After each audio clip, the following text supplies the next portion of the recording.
So tonight's an exciting night. 250 days ago on the streets of New York City, during Pride, may I say, outside the Stonewall Inn, I had a vision of working to make New Britain and our surrounding communities a better and more inclusive place to work, to live, and to grow. I asked myself a simple question. Why don't we have something like New York City Pride here in New Britain? Well, tonight is the start of a new chapter here in New Britain.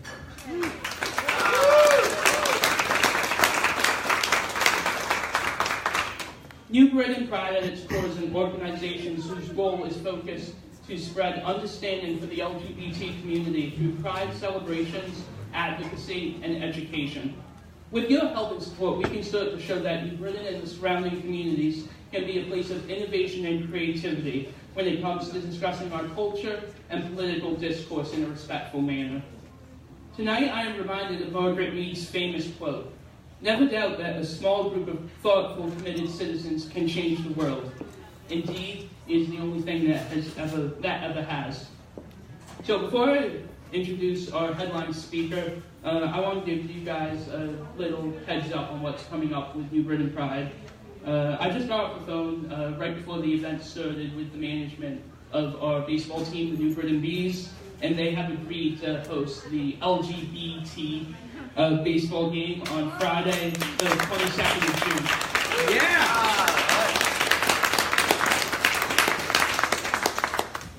So now, I want to introduce someone who's been a leader in our community for years, someone who has been an advocate for LGBT persons here in the state of Connecticut, and someone who has, quite frankly, has been a friend of mine for the past 8 years as we've worked together on the Wall of Honor, honoring our veterans and our fallen members of Connecticut's military. So with that, I'd like to introduce our Lieutenant Governor, Nancy Wyman. Thank you, John.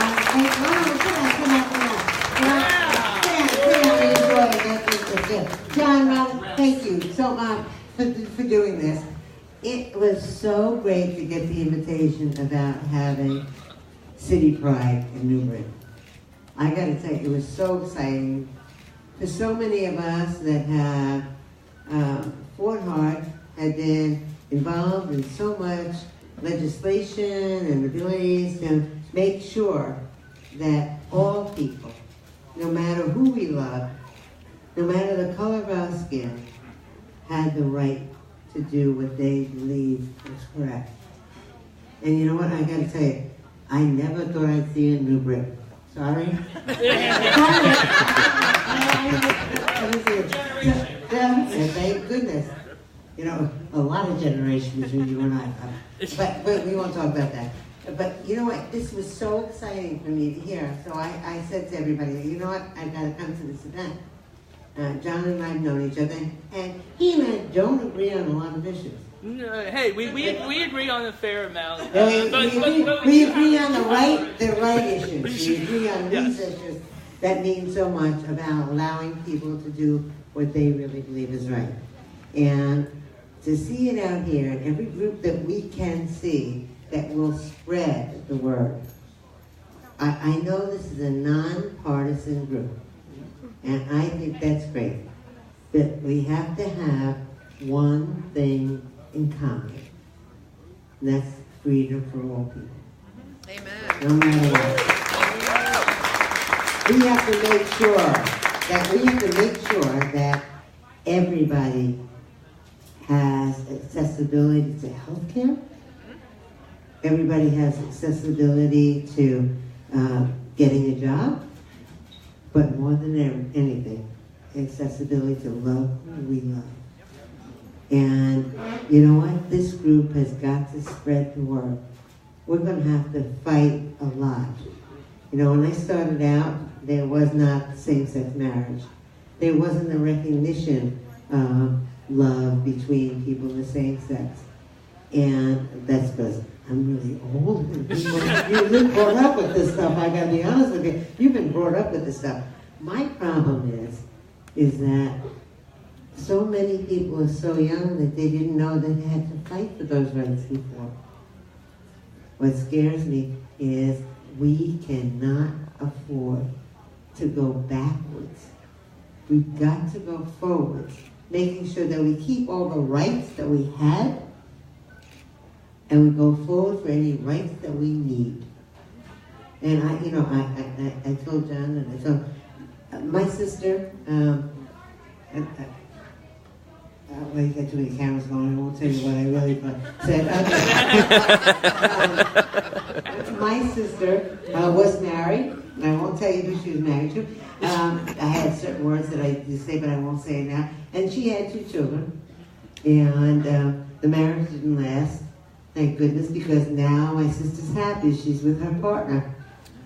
And that was the best thing in the world for my sister. And I had never seen my sister as happy as she was till after she got divorced from that guy that I won't tell you what I say that. But her 2 sons were not used to the fact that their mother might be in love with another woman. But you know what?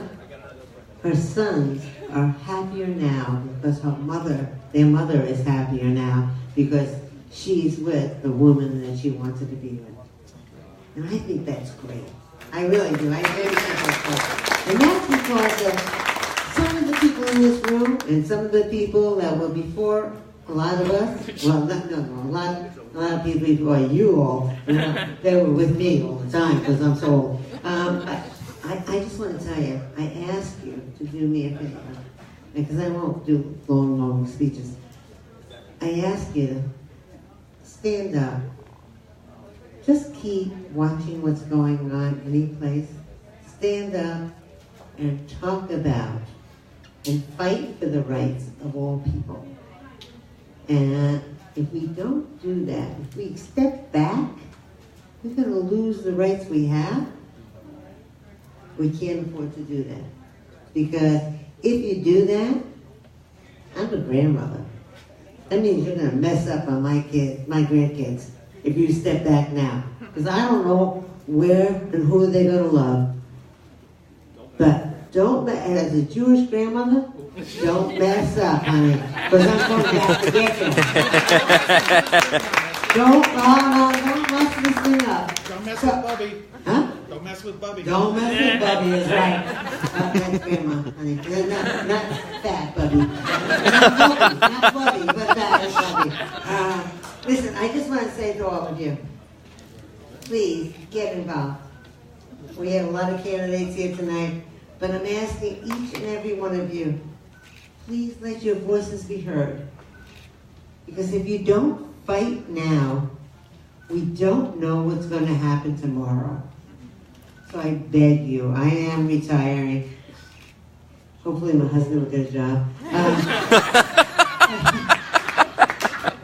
And I need you to keep fighting. We got to keep fighting for the freedoms that we care about. So God bless you all. Thank you so very much for having me. I love you all.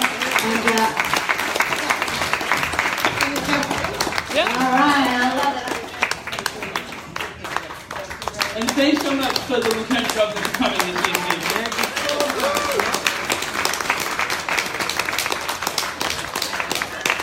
So the next person who I want to bring up here, we've been friends for a while.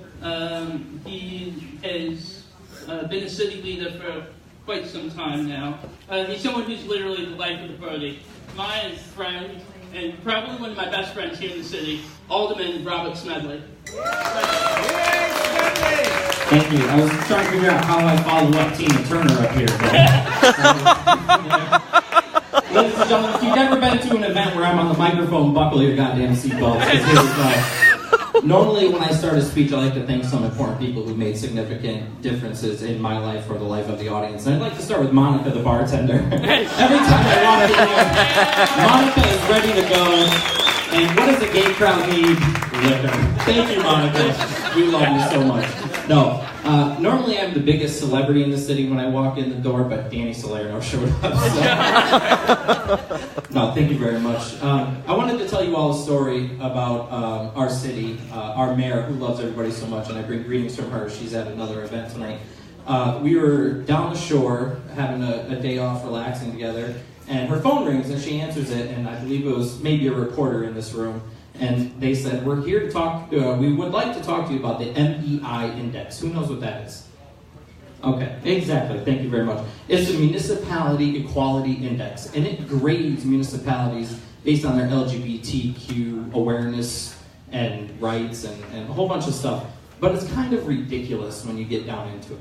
They've since restructured their report card, but the point of this story is the mayor outed me to the world while we were at the beach. She goes, and I have openly gay Republican Alderman Robert Smedley right here, and passes the phone to me, and I'm like, But anyways, I wanted to thank you all for coming and supporting our city. I do really appreciate you. I want to recognize some of my fellow council members who are here. Mayor Pro Tem Eva Magnashewski is here with us tonight. Yeah, Eva! Alderman Dana Salerno, as I mentioned, is here tonight. Peter Spano is here. Thank you, Peter. Always supporter. Sharon Gager, former Board of Education president, is here. If I forgot anybody, I'm sorry. I love you all. Merrill. Oh, Meryl Gay is here, also former Board of Education member. Thank you. Luke Ronan is here. Okay, so thank you again for coming. I want you all to have a great time. The back nine is a regular place to have a good time. I invite you all to come back. There's plenty of events here. There's plenty of events coming up in the city of New Britain, and I thank you all for joining us in this great place. Thank you. Thank you to John. So before we get back, I just want to also introduce some other candidates and point them out while they are here. We have former Hertford State Council President Sean Wooden here, who's running for treasurer. And we have Oz Brady over here, who is running for the for governor on the independent ticket. So thanks so much for being here, Oz. So as you see, New Britain Pride is cuts across all demographics. We have, gay city alderman here, Republican, we have a female lieutenant governor, we have an independent here, so it's really all about everyone coming together, having a good time. I know I'm ready to have a good time. Let's have a good time this evening. Thanks so much for coming, everyone.